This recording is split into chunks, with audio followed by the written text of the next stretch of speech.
Well, he's somebody I've come to know a little bit over these last few months. Somebody who is becoming or may already be one of the most popular members of the Ring of Honor roster. Has made some forays over to New Japan Pro Wrestling as well. Welcome, Cheeseburger from ROH. How you doing, man? Hello, Brian. Hello, Mike. Thank you guys for having me. Yeah, we appreciate it. So, yeah, how are things, man? I mean, you've been over to Japan now, what, twice, right? Yeah, two times, both times, just for the Dome show and then the Kirken Hall New Year's Stash show after that. So hopefully, I'm hoping to go back again this year. I missed it over there. Not a bad place to debut at the Tokyo Dome. That's like a small indie show, right?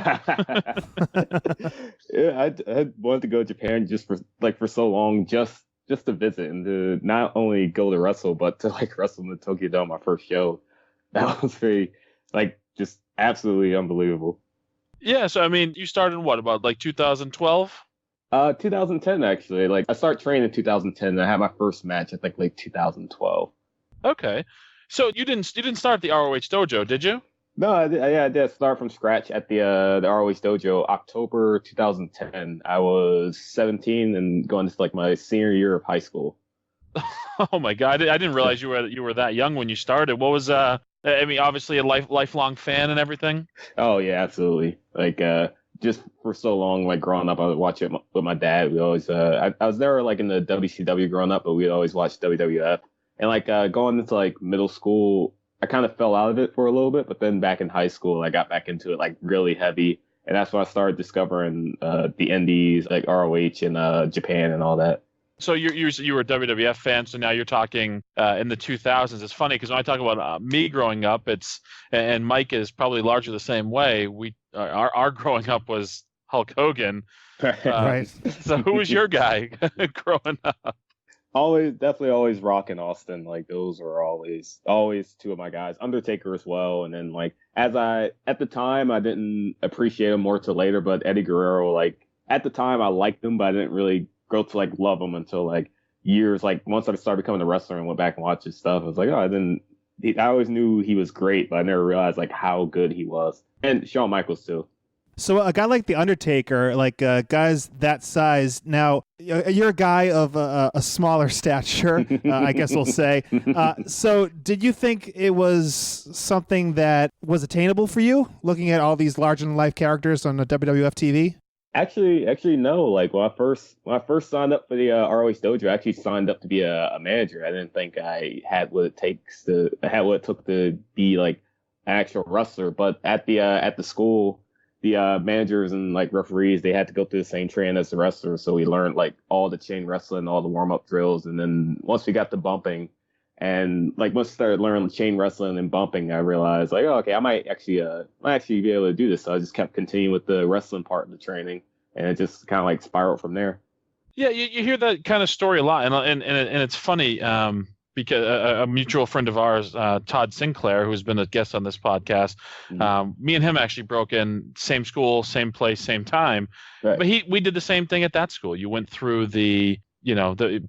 Todd had never had any desire to be, a wrestler, but he went through, the training with us. I mean, I remember locking up with Todd, wrestling Todd. So I think it gives you, even if you're, going to be on the outside of the ring or a referee, it gives you a great perspective. Definitely. It gives you I think it gives you like a better appreciation of like just what goes into it. And plus, like, I think if you know, like the more knowledge you have about what's going on, whether you're like a referee or a manager, or even just like a ring announcer or a commentator, I think that just helps broaden your perspective on like what's going on in the ring with the actual wrestlers. So you didn't actually get on a ROH show until 2013. So right. Did you wrestle for other promotions before that? Yeah, just a couple of indie shows like here and there. Like my first like year or so, it was like very infrequent. Like with my bookings, it'd be like one match like every like 2 months or so, and that'd just be if it's someone I knew and they had a show running like the Briscoes. The first match I ever had was on the show ran by the Briscoes in Delaware, and I remember Carino ran a couple of shows near me, and he gave me like 2 or 3 matches. So now you're Cheeseburger, but we did our research here. Tell me about Leech Landa. It was just some kind of like it's just a mask like I had, like I just came up with like just once I was ready for my first match, I had always been a huge fan of like luchadors and masked wrestlers. Like Liger was always my favorite. Him, Ultimo Dragon, and like Great Sasuke. Once I started getting into that Japanese stuff, like I became a huge fan of masked wrestlers. So I always wanted to be a masked wrestler myself. And then that was the direction I was going for a while, which really didn't. The character really had like no direction. It was just something I was doing. But then obviously, once Cheeseburger started getting popular, I put that to a rest.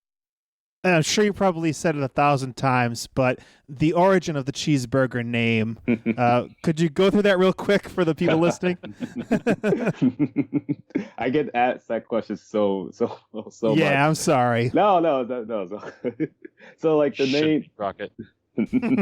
it started as a nickname when I first started, and then just Rhett Titus actually takes credit for it, so I'll make sure I give him his due credit. When I first started training, just because I was so like small and skinny, like the joke was always, oh, that boy like needs to eat a cheeseburger to like gain some size. So the name just kind of stuck from then on. And throughout my training, people always tell me like, yeah, you're gonna eventually wrestle this Cheeseburger. And I was just thinking like, oh god, I really hope not. Like I do not want this to happen. So it was just a nickname, and like a lot of people like had no idea what my real name was. So like even just guys in the locker room called me Cheeseburger. So in I believe January 2013, it was a show in Baltimore we had. Charlie Haas had come out, and he was like the big heel at the time, and he came out to cut a promo, and the crowd, there's like 600 people in Baltimore, and for some reason like that day the crowd was just like really like rabidly like hating Charlie. So they brought like toilet paper, and they were like just showering him with toilet paper as he came out. And I was ringside doing like the ringside duties. So the gimmick was he comes out to cut the promo, and I'm in there cleaning out the toilet paper and the streamers, and he gets on me for like getting in on his TV time. So he challenges me to a match on the spot. So what happened was I got in the ring with him, and he started berating me on the mic, and just off the cuff, he called me a Cheeseburger. So then the entire crowd of that Baltimore show started chanting Cheeseburger.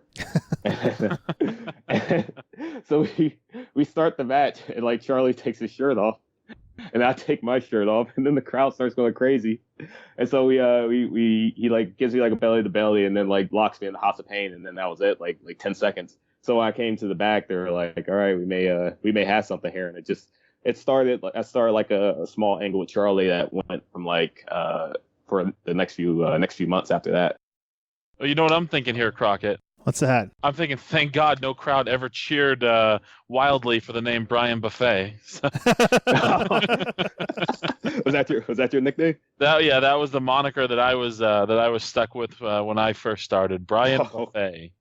So and I was stuck with that for actually a couple of years. But I hated Cheeseburger at first. I hated it, but now like over time, like obviously now I've grown to love it. But just thinking about it, like when it first happened, I remember kind of dreading that this would probably be like what I'd be known as for like the time, like the next few years going forward. But now you've really developed like quite a. I mean, I'd even say like a cult following. I mean, I've been at a number of the ROH TV tapings over the last few months since the fall, and the crowd goes absolutely bonkers for you as soon as your music hits. I mean, that's got to feel pretty damn good, man, huh? Oh, absolutely. Like just over. I like it a lot because I think it happened very organically because like I think the crowd feels invested into me because they kind of were. They were a part of my development. Like when, like I said, the whole name and idea behind it was just because they started chanting it, like just because Charlie Haas randomly said it on the mic. Like he could have said anything and they could have just not even cared, but they started chanting that. And so I think, and my development and the way the character was introduced very gradually and slowly. Like it wasn't just, all right, this guy's Cheeseburger now, here he is. You know, it was very. The way it was built up over time was very natural and very organic. And I think the crowd kind of feels they were a part of that.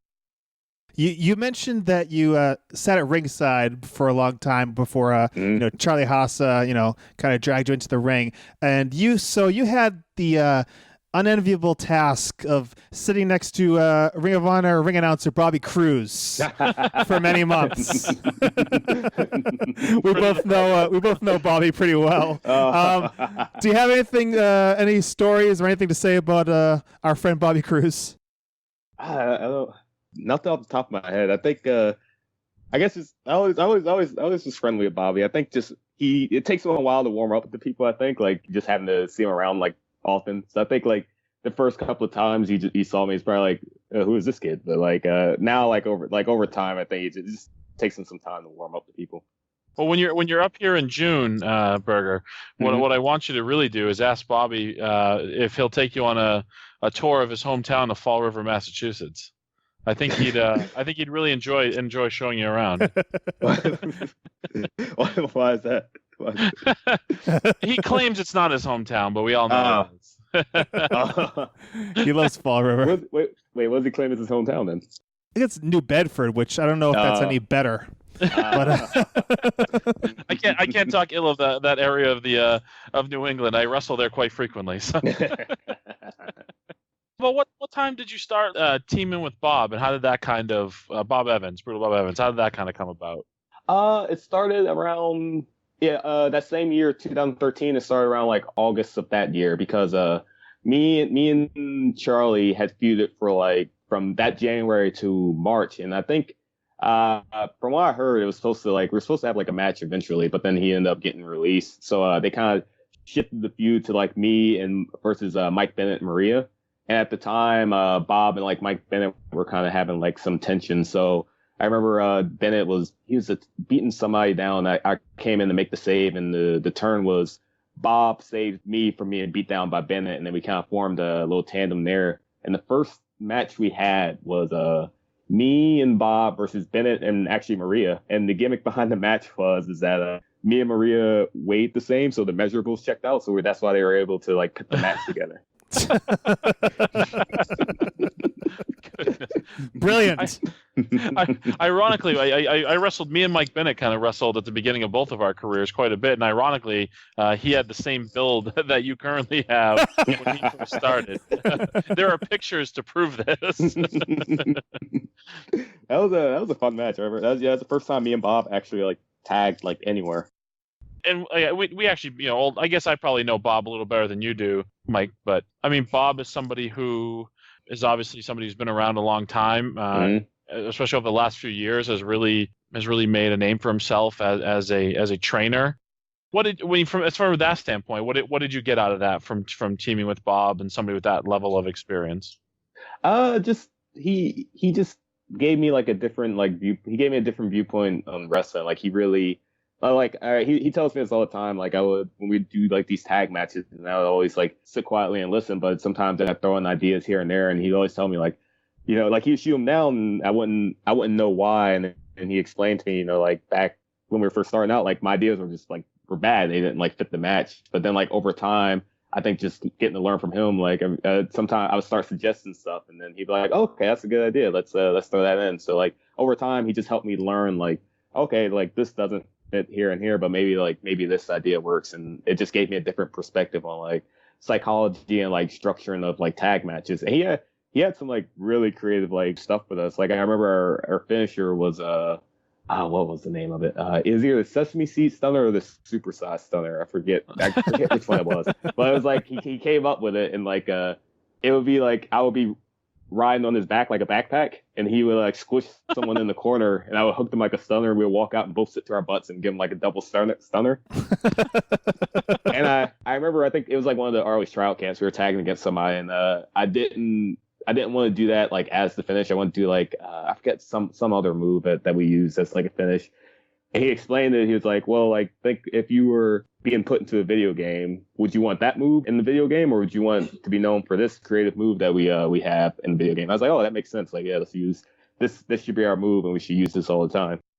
Actually, a little before maybe this tag team, you were part of the Top Prospect tournament. Is that the correct kind of time? That was right after we teamed. My first Top Prospect was 2014. So I had been me and Bob had been tagging.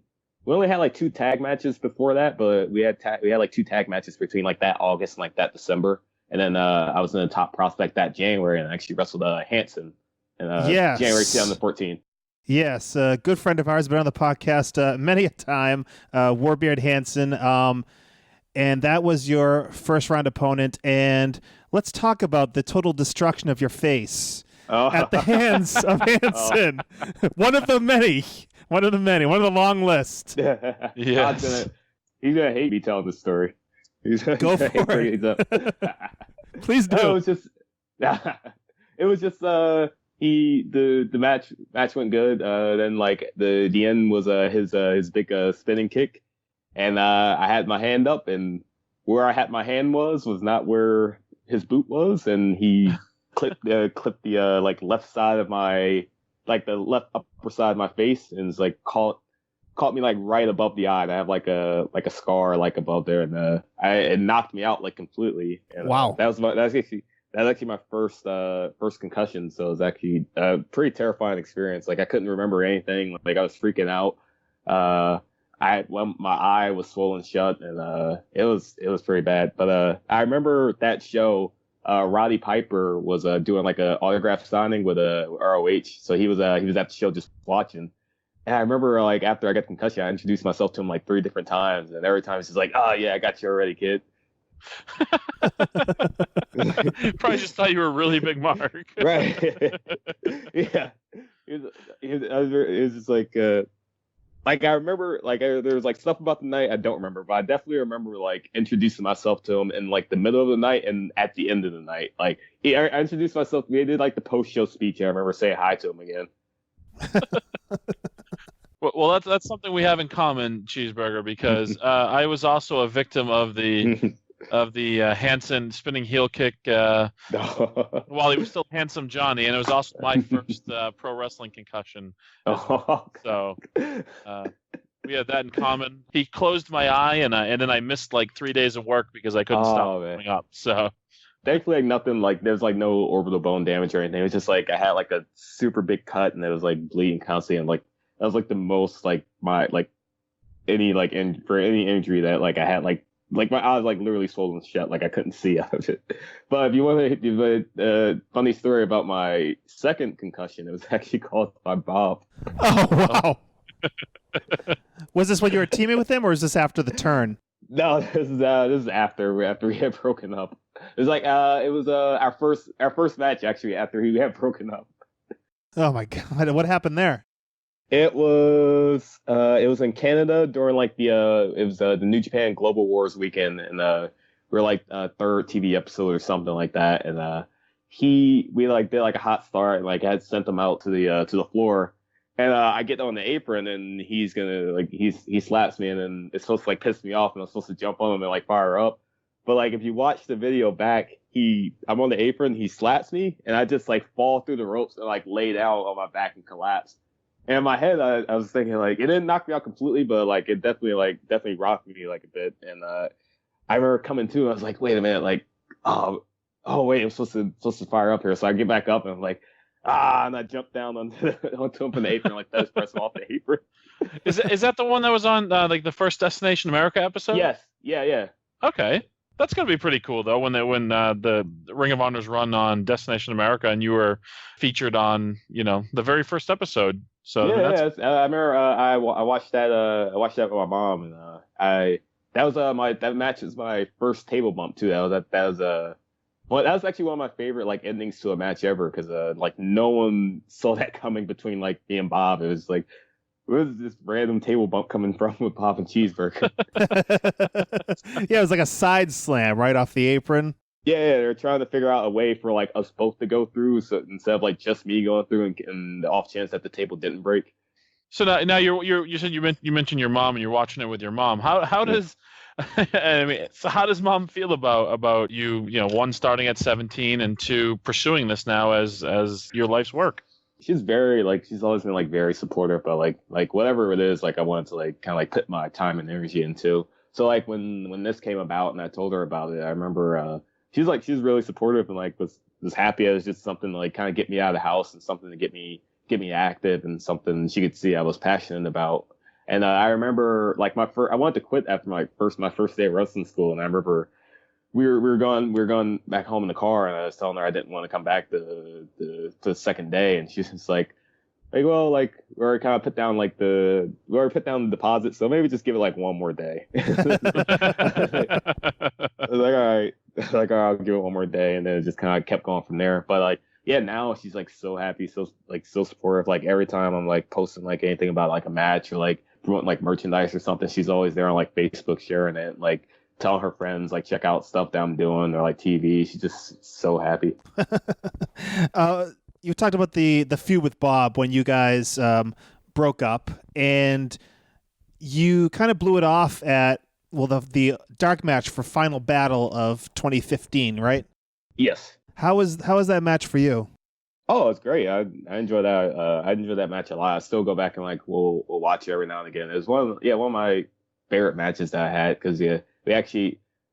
I don't know what it was, but I think just like that whole atmosphere of like the being in the arena and getting to kind of like bring this feud to a close, like I think it all just fit. And like, have you seen the ending sequence of the match? I don't think I have. Have you, Brian? I have not. No. If you haven't, you have to go watch it. If you haven't seen it, I don't want to spoil it for you, but like, yeah, it's on YouTube. Everybody, right now, go watch the finishing sequence and come back to us. We'll put a link to this match in our show notes or whatever. Yeah, if you don't watch the whole thing, watch like the last like 3 minutes leading into the finish stretch. Something happens with Bob that like makes the match like perfect. Since you haven't seen it, I won't spoil what it is, but when it happens, you'll know exactly what I'm talking about. I guarantee you what I'm doing as soon as we conclude this interview. Yes, definitely. And then I'm going to text you quickly afterwards. You can't trust me. You can't miss it. Once it happens, you'll know exactly what I'm talking about. But I think, that it was something that was unplanned, but it added to like the match. That's all I'll say. All right, can't wait to see that. Now, when we talked about you opening the show at Final Battle, it seems like they have you opening the show a lot, and that's kind of like a very like kind of prestigious position to be in to open a show. Yeah. Why do you think they call on you to be the guy to like open a Ring of Honor event? I think just because like like Brian was saying, like the crowd, like their reaction they give me, I think it kind of helps set the tone for the show. Like, sometimes people look down on like the opening match and it's like, oh, I'm opening the show, but you like that show open has one of the most important jobs, just like a card in general, because they set the tone for the rest of the night. Like if you go out there and open the show and like the crowd's not invested or you have like a stinker of a match, they're just gonna even if the crowd is like pumped for the rest of the show and they're like excited for what's to come, I think just subconsciously that kind of mentally will take them out of it in a way. So I think that show open is so important. So I think them seeing a familiar face that they like and they're excited for, it kind of helps get them pumped and like, all right, this is going to be like this whole show is going to be like a kind of fun ride. Yeah, I mean, Brian, like you've said in the past, if it's not the main event, you want to be in the opener, right? Yeah, I mean, especially and I've been on some long cards, man, and I'll tell you, the crowd, because the crowd is hot. They want to see wrestling. Right. They're sitting there. They've probably thought about it all day. They bought their tickets probably, especially if it's a Ring of Honor event. It's probably tickets they've had for weeks or months. These people want to see wrestling, and then to be the first recognizable person and be able to set the tone. Yeah, if you're not going to be the main event, put me on first. I'm all for that. For a long time, like I didn't understand. I actually didn't understand why until like very recently, but like I would always be like one of the first matches on like the fourth taping on like these TV taping, the fourth episode of the tapings that we do, and for a long time I didn't understand why, but the crowd is like so. After like Brian, you'll learn like being around like ROH more. I'm sure you've been to a couple like these TV tapings. They go long, and by the time like third episode comes around, like the crowd is like super drained. So I think the reason I was on these like first match, like fourth taping, was just because it kind of helps to get the crowd like energized a little bit, like seeing me come out. It's like, all right, we're tired, but like, oh, hey, here's Cheeseburger. Maybe we can kind of like get some energy back in this. Yeah, I will say I was happy. I was very pleased with my placement in Pittsburgh. I was very scared about potentially being on the fourth episode, Right. and It's just again, just because, it's. I think anytime, I mean, if you harken back to the days of the old WWF tapings, it's asking a lot of the crowd. So, Oh yeah, to be somebody that the company has faith in to get the crowd back up and get them back in position, like that's, that, like Mike said, it's a prestigious, spot on the card, and the company has faith in you at that point. Right. To me, like I remember Matt Sydal saying to me, like sometimes he likes being in the opener, but sometimes it can I guess fool you for how over you are. Just I guess because when you come out, the crowd's been waiting to see wrestling. They're like, oh, yeah, someone's coming out. That's sound like if the show started. But to me, one of the hardest spots to be in is that first match after intermission when people are still coming back. That is always kind of that. Sometimes I'll be put in that role too, first after intermission to kind of get the crowd back up. So for the second half of the show, just because people are kind of they're kind of cooling down during the intermission. They're everyone when they come back from intermission, everyone's not really in their seats, so the reactions are a little scattered. So it's you have to work really hard to kind of get that crowd back after that intermission. So I'm curious, Burger, when so you mentioned obviously apprehension at first, and I can definitely understand that about the name. Yeah.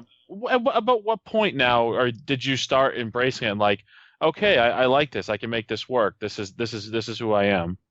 I would say somewhere around during the Brutal Burgers run, maybe a little bit after that first top prospect, and then as me and Bob got to start tagging more, I really started to kind of getting into it, embracing it, and I started embracing this that's underdog character, because me just being a fan, we all, I think well, not all, but I think in general, us as wrestlers, we want to just do cool stuff, and we're we want to just do whether it be strong style or high flyer, and they're hard hitting, we just want to do cool stuff.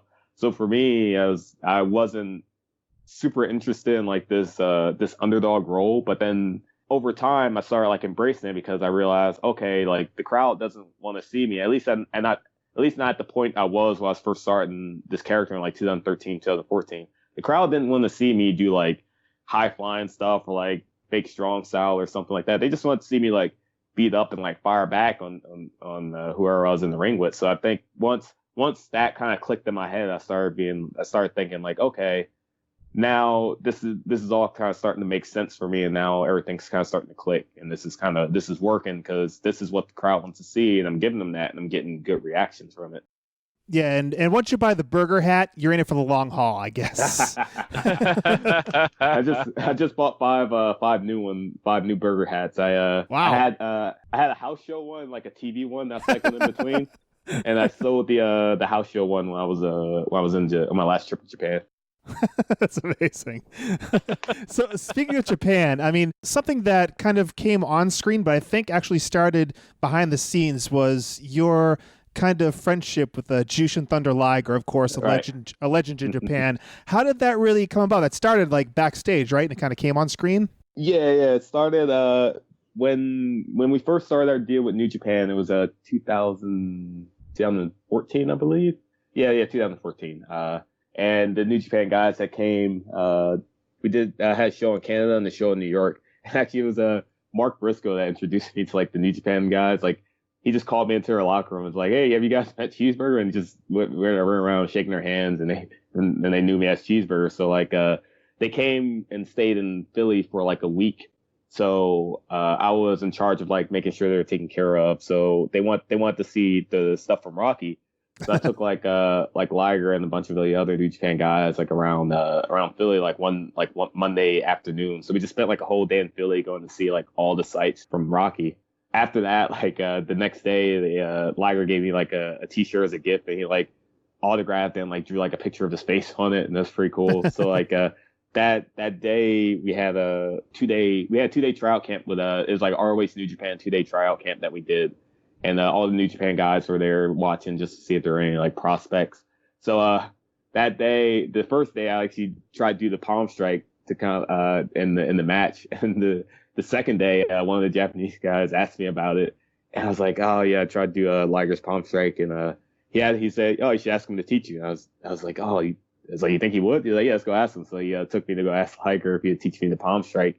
And yeah, he taught me there right there on the spot and gave me like his blessing to use it. So like just from then on, he's always kind of been like a mentor, like my senpai, I always say, and he'll like give me advice and like help me out with stuff. And he's always been like very helpful to me. Like when I did my first trip to Japan, I remember all the Japanese, they have a couple of different locker rooms for like the one for the Americans, one for like Japanese guys, and then like a Bullet Club one and like a Chaos one. So I remember one of the young boys came to grab me to go to the Japanese locker room, and I walk in, and everyone like in the Battle Royale is all just like sitting in a circle, and they all just like stop talking and like turn around, like look at me and see me enter the room. I was just like, just like the record scratch. Right, yeah, it's just like everyone's looking like, who's this guy walking in here? And then like Liger stands up and like it welcomes me to the locker room, introduces me to everybody, and I thought that was like a pretty cool moment. Yeah, that's tremendous. So you talked about your first trip over there. That was kind of like almost a surprise, your appearance in the New Japan Rumble. So how did that come about? It just the ROH office contacted me one day, and they were just like, "Hey, we got some good news for you."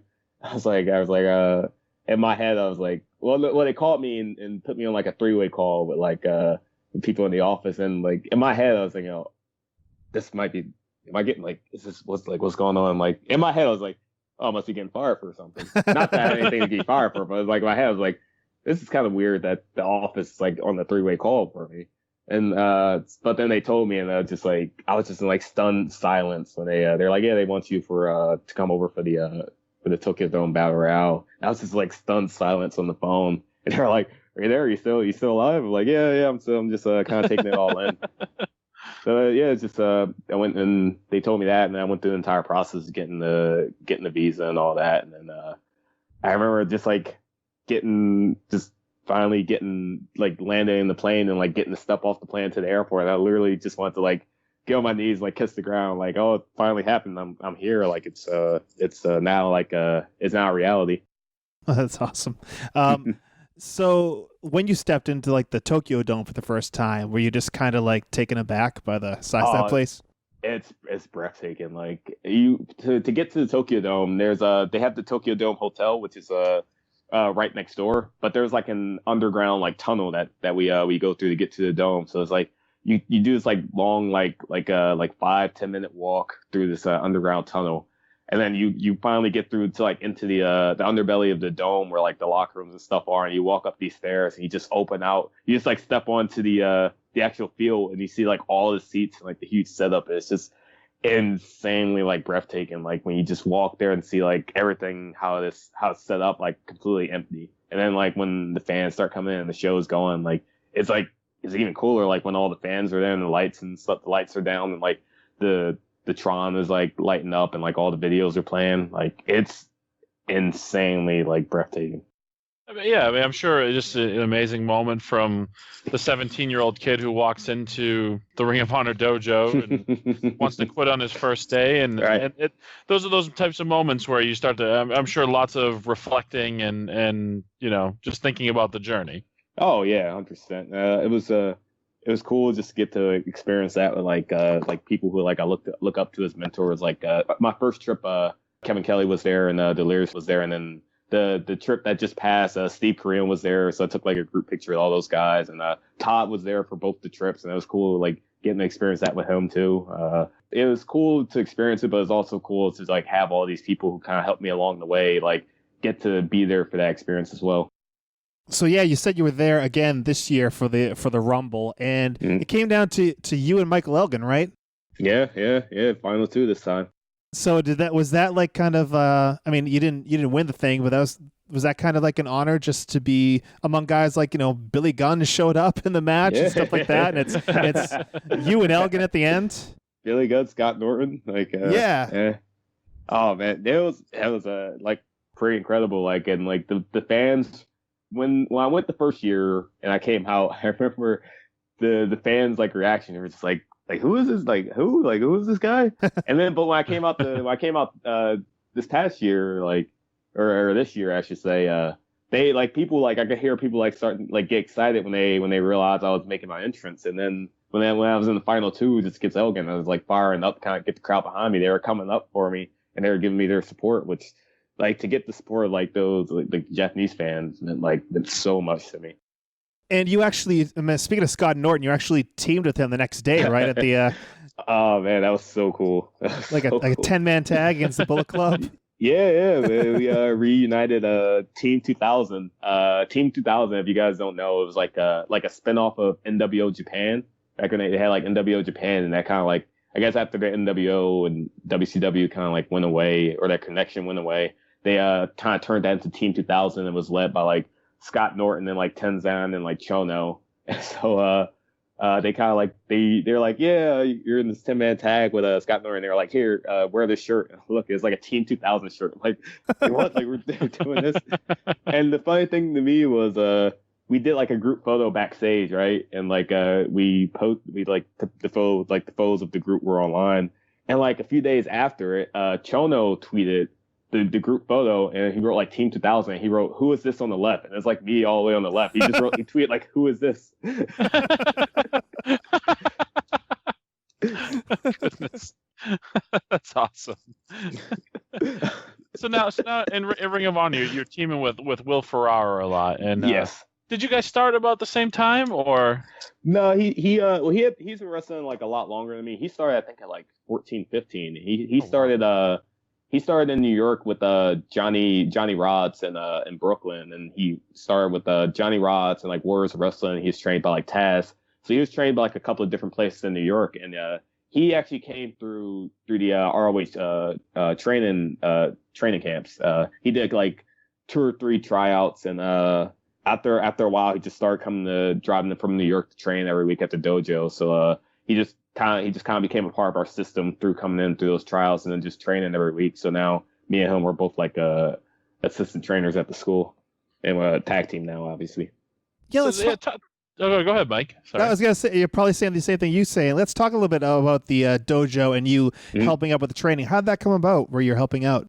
I've been at the dojo about 6 years now, so I'm kind of like the longest like tenured student that's like still there. But just like even after like my first year there, I've kind of been help training for like the past like 4 or 5 years. Like it would be for a time it was kind of just Delirious was just there by himself, so I'll always be the one he would use to help demonstrate the drills and whatnot. And or if they're like new students coming in, he would say like, all right, just kind of work with these guys on the outside and teach them like these like very basic holds, you know. So just over time, just from always being around, like I'm always there like every week, and just like slowly just kind of morphed into that role of, all right, now it's like official, we're reopening the school, and like you and Will are going to be the assistant trainers. So like a lot of the people the last few years, like Mandy Leone, who came through the dojo system, I've had like a hand in like helping train. But like now we reopen the school, these classes are coming in. Now I kind of fully feel like, all right, these are my students, you know. Did you help out with the training camps also? Yes, I was always there. It's like one of the coaches at the tryout camps and the training camps.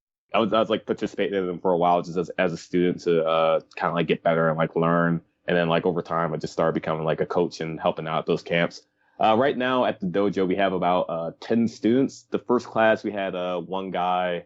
Second class, a few months after, we had 2 guys and a girl. And then this class that just passed, that they've only been training like a few weeks. We have 6 guys right now. So you were at these camps. So what'd you think of a young whippersnapper by the name of Brian Malonis when he came through? I'm not just saying this because he knows it's true, but he was like the number 1, number 2 standout at the camp. It was like him and this other guy with like a clown gimmick named Chuckles. And I remember like they actually had a match the second day that was awesome. Like him and that guy, they were like the top 2 standouts of that camp. Like, and not just my opinion, but like a lot of the coaches' opinions as well. So, and that was how, and that trial camp was how he got his obviously got his role for the top prospect.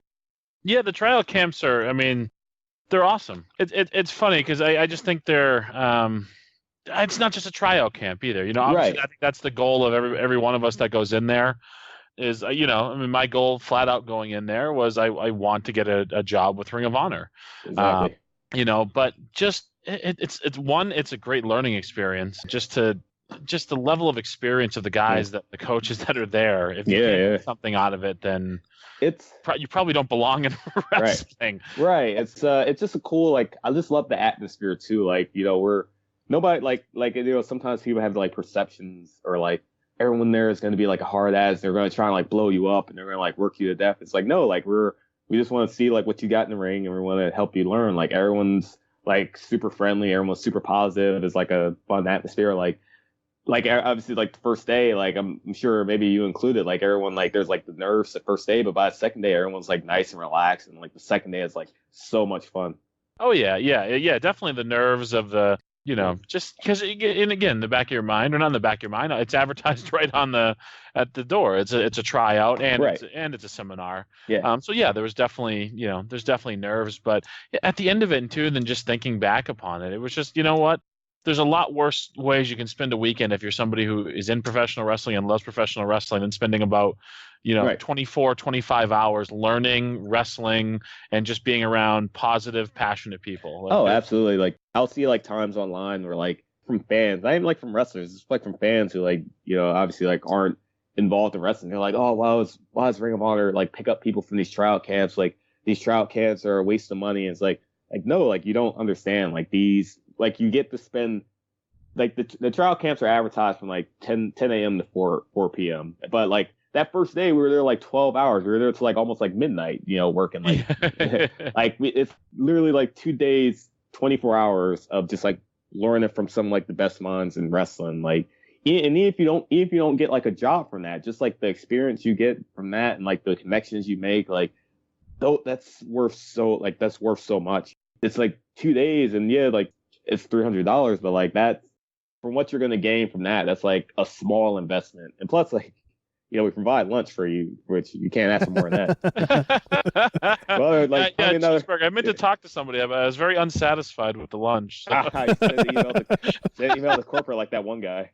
Oh, yeah, God. I know, right? Yeah, that's the story that they told there about the person who went to corporate about the lunch that was provided. I can tell you about that story real quick. It's a pretty good story. Please do. There's like, well, obviously names withheld because the guy doesn't deserve any attention. But like, it was like a few years ago, it was a tryout camp, and there's a tag match the first day between 4 guys, and like the match just like right off the bat just completely fell apart. Like it just completely, like it was probably one of the worst tryout matches we ever had. Like we rarely get like super like awful like what was that tryout matches. Like there's only been like maybe 3 or 4 I can think of. I was just like the hundreds that we've had, but like that one was like really bad. And I remember like after the match, like Roddy like gets up, like Roddy being Roddy, he goes, look guys, like my 6-year-old niece can put together a better match than that. He's just like, but he's trying to get to the bottom of it. He's like, all right, like let me, like what happened? Like what happened to this match? Like why? Like I remember the biggest thing in the match was like one of the baby faces, one of the heels flipped the baby face to his own corner while the partner was standing in that corner. And then when that happened, everyone was just like, what the fuck is this? So like Roddy goes like, why'd you whip him to his own corner? And the guy goes, that was what we called. And he's like, no, I'm asking you why. He's like, the guy responds, he's like talking back. He's like, that was what we called. He's like, no, I'm trying to figure out like why would you do that? He's like, yeah, that was what we called. And Roddy's like, all right, man, like do it your way. Like the guy like would not like want to, like he did not want to like take the criticism like for that match. And so like after that, like the coaches were just like trying like just like figure out like what went wrong with this match.